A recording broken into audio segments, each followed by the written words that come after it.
ฉัน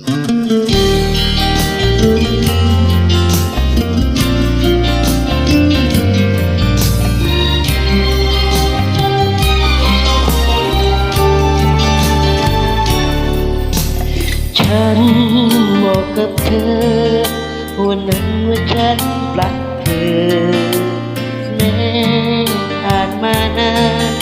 แต่มันยังจริงเสมออาจมีเธอไม่บ่อยแต่รักมีน้อยลงเลย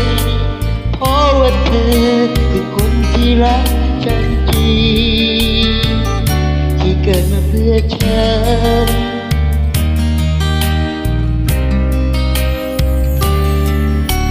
พอเจอเท่านั้นอดทนนะฉันลำบากแม้บนเธอคำจากปากไม่มีจากเธอ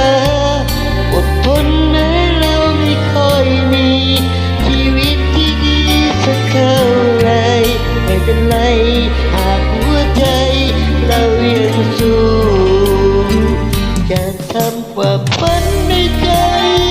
ให้กลายเป็นจริงขึ้นมาสัญญา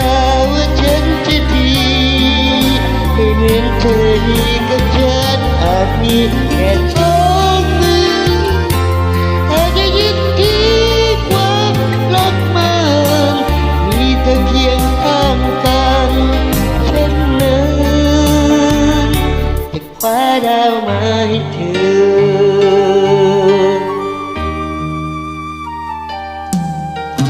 กายเท่าที่มีกายนี้ฉันมอบให้เธอใจเท่าที่มี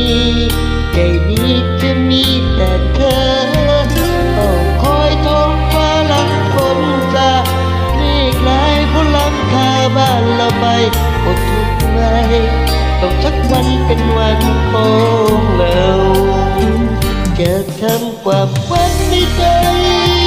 ให้กลายเป็นจริงขึ้นมาสัญญาว่าฉันจะดี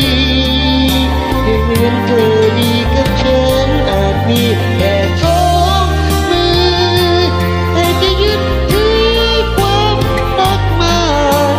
มีเธอเคียงข้างกันฉันนั้นแต่คว้าดาวมาให้เธอ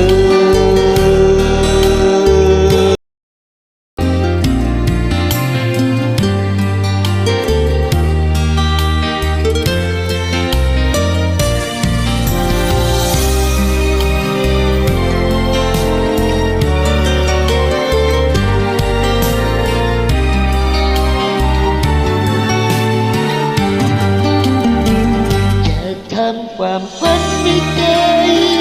ให้กลายเป็นจริงขึ้นมา